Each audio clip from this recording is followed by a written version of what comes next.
राजदा जी देखिए, चुनाव आयोग का मैंने आपको पहले भी बताया था, अपनी कोई मशीनरी नहीं होती। स्टेट गवर्नमेंट की जो मशीनरी होती है, स्टेट गवर्नमेंट की पुलिस होती है, एडमिनिस्ट्रेटिव सेटअप होता है, उसी के जरिए वो चुनाव कराते हैं। लेकिन ये कैसा इत्तेफाक राजदा जी कि अगर छापेमारी करना होता है पुलिस को, तो हमारे माननीय सांसद आदित्य साहू जी के घर में, जिस रूम में वो ठहरे थे होटल त्रिशा में, वहां पे आधी रात को होता है।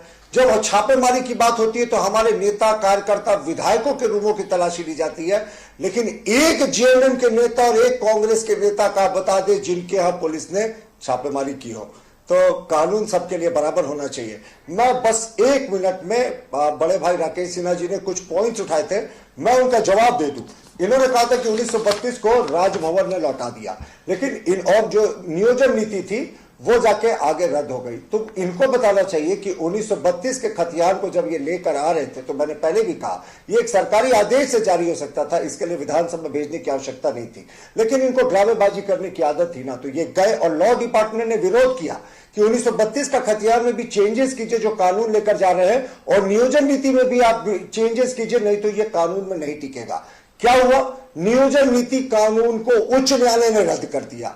तो इसके लिए ये हमें जिम्मेवार ठहरा रहे हैं। और 27% ओबीसी के आरक्षण की बात करती है वो पार्टी जेएमएम, और ये गठबंधन जो ओबीसी विरोधी है, इन्होंने तो पंचायत चुनाव बिना ओबीसी को आरक्षण करा दिया था।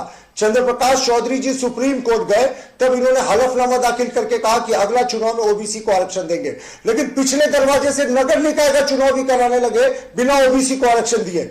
तब कंटेम्प्ट पिटीशन में चीफ सेक्रेटरी को नोटिस हुआ, तब जाकर नगर निकाय का चुनाव रुका, नहीं तो ओबीसी के हक मारी तो यह सरकार शुरू से करते आई है। और जहां तक 27% ओबीसी को आरक्षण देने की बात है, हम बिल्कुल समर्थन करते हैं, लेकिन सुप्रीम कोर्ट ने नागराज केस में क्राइटेरिया डाला है कि TTT टेस्ट कीजिए। उसके लिए सबसे पहले बैकवर्ड कमीशन के जरिए एक कमीशन बनाकर आप सबकी जो शैक्षणिक और आर्थिक स्थिति है सर्वेक्षण कीजिए।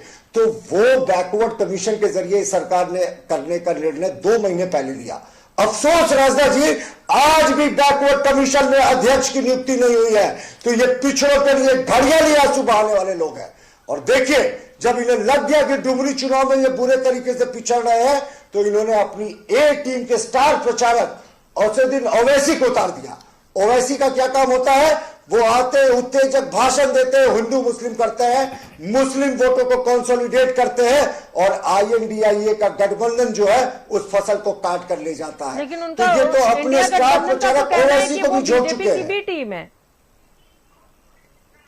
हम तो एक टीम कह रहे हैं INDIA गठबंधन की, और वो इसलिए कि वो मुस्लिम वोटों को कंसोलिडेट करते हैं ना, और उसके बाद INDIA गठबंधन वाले कहते हैं कि वोट वेस्ट मत कीजिए और हमें वोट दीजिए। लेकिन इस बार मुस्लिम भी समझ रहे हैं कि आखिर यहाँ के मूलवासियों में मुसलमानों की भी बड़ी संख्या है, और उन्हें भी पता है कि सरकार ने किस तरीके से छला है। और प्रधानमंत्री के देखिए, केंद्र सरकार की कोई ऐसी योजना नहीं जिसमें मुसलमानों को भी उनका हक नहीं मिलता। लेकिन हम तो अभी भी उनसे जानना चाहते हैं कि ये कैसी सरकार है जो आदिवासी मूलवासियों के हित की बात करती है, लेकिन इनके लिए आदिवासियत का डेफिनेशन तो सिर्फ सोरेन परिवार है।